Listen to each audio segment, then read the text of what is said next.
The Vatican is known as the richest religious institution in the world.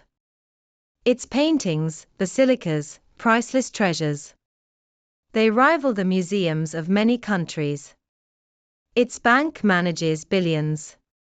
Its influence stretches from Wall Street to the poorest villages on earth.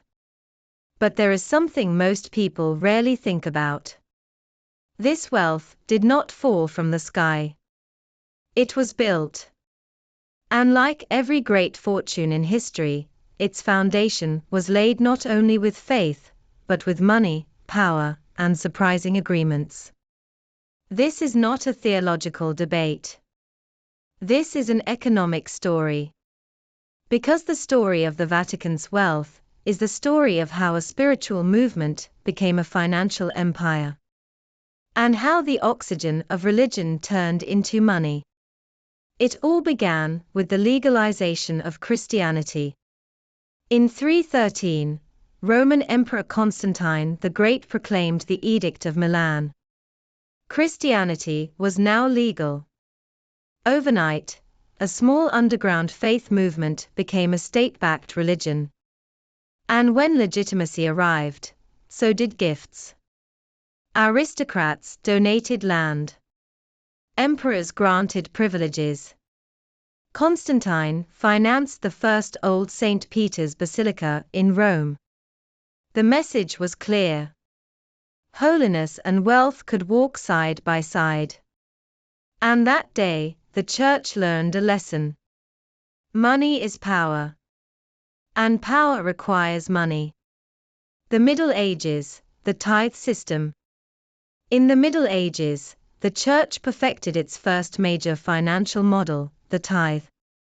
Believers were required to give 10% of their income to the Church. Imagine this. You are a peasant struggling to harvest crops from your field. You can barely feed your family. But for the salvation of your soul, you must give 1/10 of your produce. This was not a donation. It was a sanctified tax. Over the centuries, this system made the Church the largest landowner in Europe.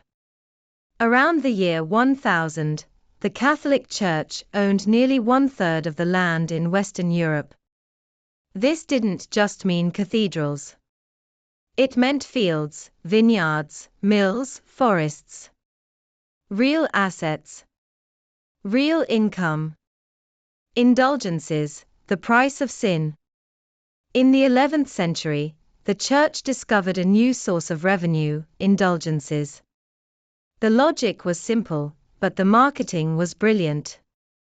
Pay money, and the punishment for your sins is reduced.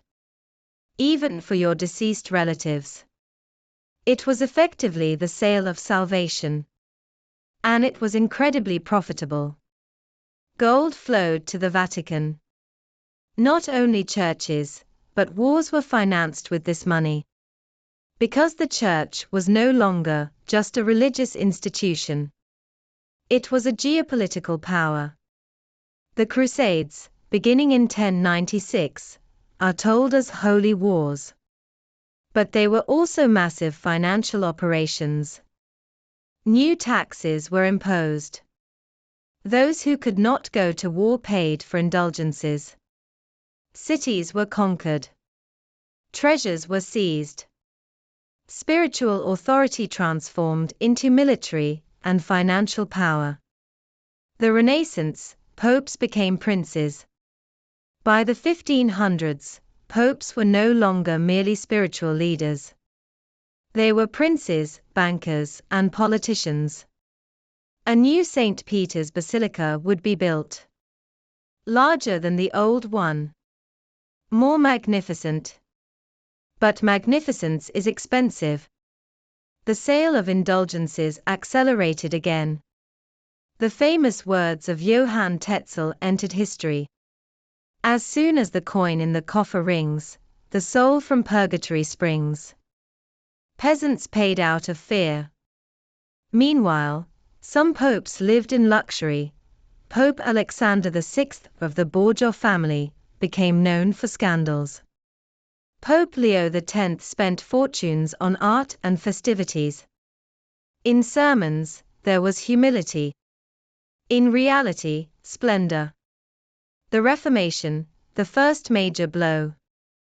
In 1517, Martin Luther published his 95 Theses.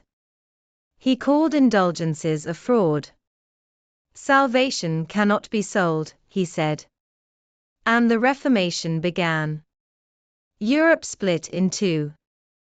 The Vatican's monopoly was broken. The irony was this. The system that financed St. Peter's Basilica also gave birth to the rebellion against it. Wealth brought magnificence. But it also brought anger. 1870, the lands were lost. In 1870, the Papal States were taken by Italy.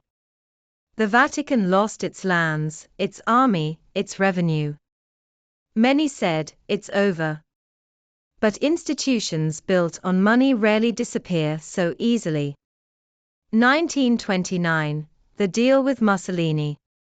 The Lateran Treaty with Benito Mussolini was a turning point. The Vatican became an independent state. And in return, it received massive compensation.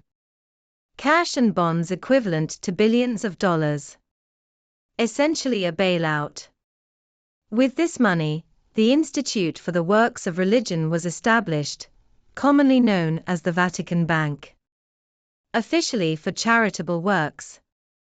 But over time, it became entangled in the darker areas of global finance.